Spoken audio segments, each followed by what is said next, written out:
Mr. Wilson was a very rich man, but he had no children. When he died, he left his house and his money to his nephew, Mr. Humphreys. Mr. Humphreys was surprised, because he had never met his uncle, Mr. Wilson. Mr. Humphreys left his job in an office. He went to live in his new house in the country. Mr. Humphreys was shown round the house by Mr. Cooper. Mr. Cooper was the estate manager. His job was to look after the house and gardens. "It's a fine house, Mr. Humphreys," said Cooper. "We all hope you'll be very happy here. The gardens are beautiful. I hope you like gardens, Mr. Humphreys." "Yes, I do," said Humphreys. "Very much." "Mr. Wilson's grandfather started the gardens in 1780, Cooper said. "The old gentleman went to Italy and came back with some strange ideas."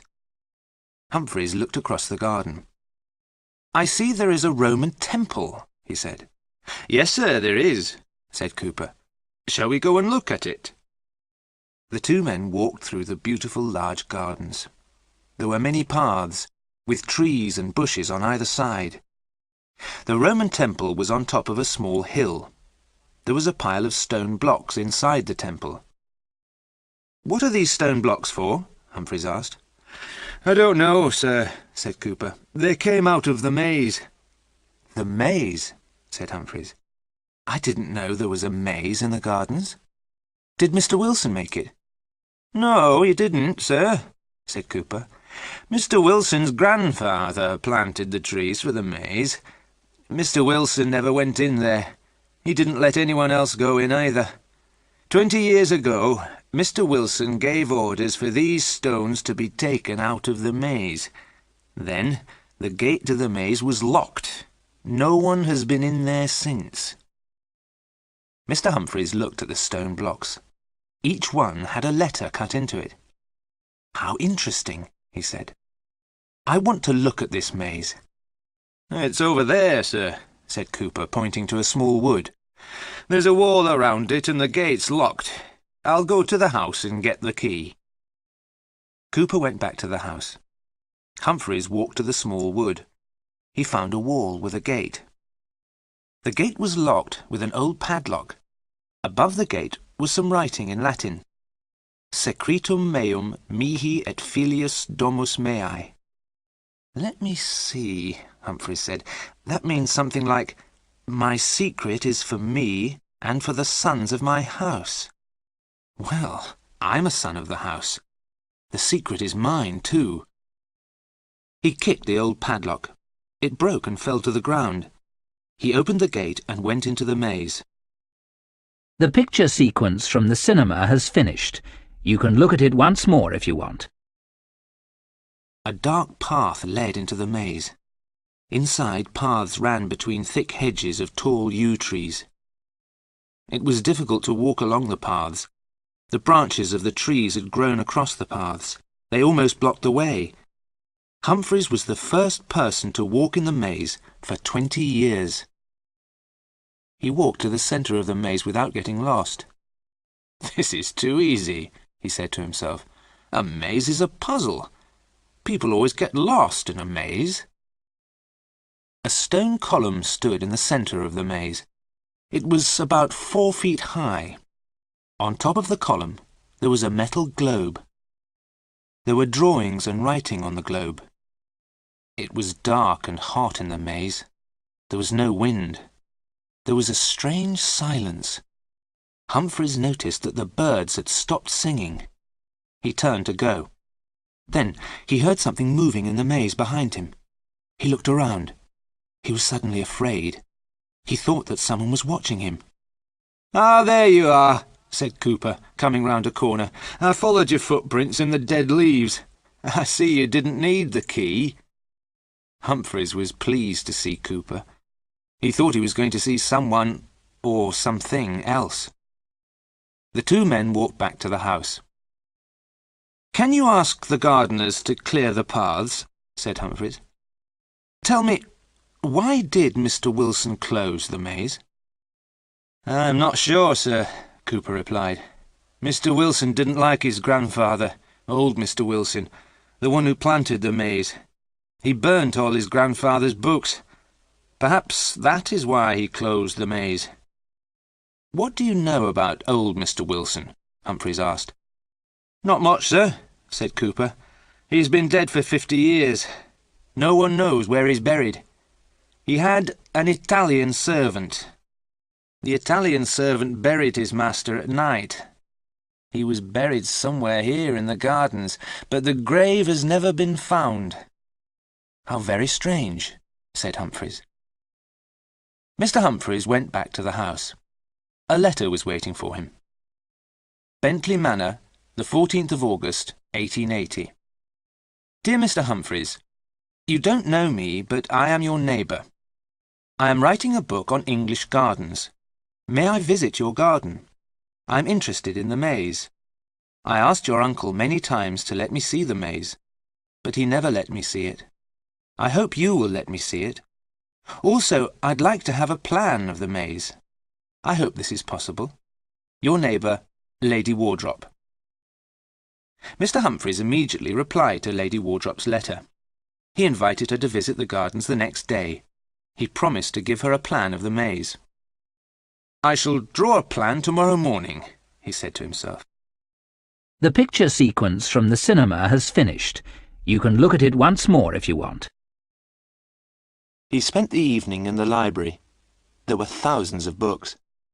He saw a very thin book on a high shelf. It was called The Secret of the Maze. He took the book to his bedroom. He wanted to read it before he fell asleep. He looked out of the bedroom window. There was a bright moon in the sky. The gardens were beautiful in the moonlight. White moonlight shone on the Roman temple. There was a red light in the maze. Something was burning. "Of course," Humphreys said to himself, "the gardeners cleared leaves from the paths of the maze this afternoon. They lit a fire to burn all the dead wood and leaves. The fire is still burning." There was one strange thing Mr. Humphreys did not like about the gardens. There was one yew tree, growing alone. It stood halfway between the maze and the house. "I haven't seen that tree before," Humphreys said. "It's in a strange place. I will tell the gardeners to cut it down." Then he started to read the small book called The Secret of the Maze. There was a story in the book about a maze. The story happened many, many years ago. The maze was in a strange land. At the centre of the maze there was a red jewel. The jewel was very valuable. Many men tried to find the jewel. Many men went into the maze, but no one ever came out again. One day, a traveller went into the maze. He saw the pathways clearly. The sun was shining. The traveller found the centre of the maze by the end of the day. The red jewel was at the centre of the maze. The jewel was the colour of fire. A voice spoke to the traveller. "You have learned the secret of the maze." A doorway opened to a beautiful garden. The voice said, "This is the garden of peace. You may go in, but you may never leave the garden again. Choose between the garden and the jewel. You cannot have both." The traveller wanted to be a rich man, so he took the jewel, and the garden disappeared. The traveller tried to find the path out of the maze, but he got lost. Night fell. The creatures of the night came out of the ground. They had no eyes, but they could smell the traveller. They had sharp teeth and claws. They were hungry for flesh and blood. The traveller ran along the dark pathways. The night creatures followed him. All night the traveller ran through the maze. All night the creatures followed him. In the morning, the night creatures disappeared back into the ground. Daylight came, but no sun. A thick white mist covered the maze. The tired traveller walked round the maze. At last he came to the gate. The gate was locked. Above the gate there was a sign. "No man may go out of this gate unless another man comes in." The traveller called through the gate to the people outside. "Come in and let me out. I know the secret of the maze. I have the jewel. Come in here and I will make you rich." But no one came. Humphreys put the book down and fell asleep. He started to dream. He was afraid. He was not in his bed. He was standing inside a gate. He was holding something in his hand. It was hot and red. It shone with a red light. There was a white mist all around him. He was calling out loudly, "Help me! Help me! Open the gate!" A face appeared at the gate. He thought he knew the person's face. The person smiled. He was opening the gate. Humphreys felt happy. "Free!" he thought. "Free at last!" Then he looked at the man who was opening the gate. He knew the man's face. It was himself. "No, no!" Humphreys cried out and woke up. He was on the floor beside his bed. The book he had been reading was gone. It was never found again. The picture sequence from the cinema has finished. You can look at it once more if you want. After breakfast, Humphreys took some paper and a pen. He went out into the garden. "I will draw a plan of the maze," he said to himself. Once again he walked straight to the centre of the maze. He did not get lost. The gardeners had done their job well. The pathways were clear. The gardeners had also cleaned the metal globe. Humphreys looked at the globe carefully. A strange creature was drawn round the centre of the globe. The words "Umbra Mortis," the shadow of death, were written below the creature. The creature was eating its own tail. Above the creature was a man with wings. The man's head was hidden by a ring at the top of the globe. Around the ring was written, "Princeps Tenebrarum," the Prince of Darkness. The globe was very strange. Perhaps old Mr. Wilson had brought it back from Italy. Humphreys knocked on the metal globe with his hand. The metal did not seem very thick. The globe sounded hollow. Humphreys was surprised. The globe was hot. It burned his hand. Was something burning inside the metal globe? He walked away from the globe. He started to draw a plan of the maze. It was difficult, and he made mistakes. Then it started to rain. Humphreys stopped drawing and went back to the house. In the afternoon the rain stopped. Soon after lunch, Lady Wardrop arrived. "It is very kind of you to let me see your gardens," Lady Wardrop said. "Tell me, do you have a plan of your maze?" "I started to draw one this morning," Humphreys said. "Oh, good," Lady Wardrop said. "Could you let me have a copy for my book?" Lady Wardrop talked about gardens. She had visited all the famous gardens in England. Humphreys listened politely and led her to the entrance of the maze. "Do you know the way to the centre of the maze?" asked Lady Wardrop. "Certainly," said Humphreys. "Please follow me." They walked around inside the maze for a quarter of an hour. They walked round and round in circles. Mr. Humphreys could not find the centre of the maze. "I am very sorry, Lady Wardrop," he said. "I was sure I knew the way. I've walked to the centre twice before without making a mistake." Lady Wardrop was hot and red in the face. "I've seen many mazes," she said, "but not one like this. It makes me feel strange." "Why?" Humphreys asked. "Look," said Lady Wardrop, pointing to a tree. "Here's my handkerchief. We came along here 5 minutes ago. I put my handkerchief on a tree on the right-hand side of the path. Now we've come this way again, but my handkerchief is on the left-hand side." "That's because we've come from the other direction," Humphreys said.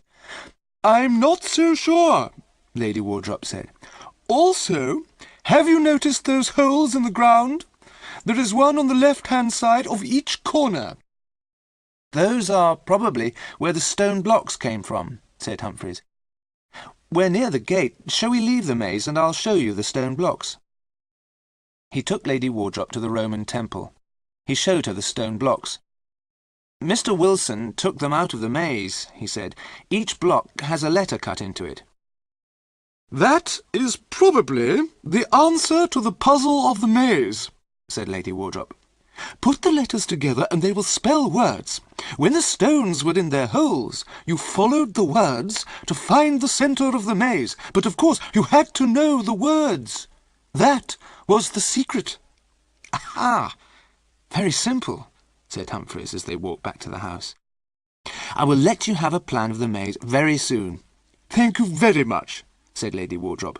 "Use string." "String? What do you mean?" Humphreys asked. "Tie a ball of string to the gate," said Lady Wardrop. "Take the ball of string with you as you go through the maze. Then you can't get lost." "What a good idea," said Humphreys.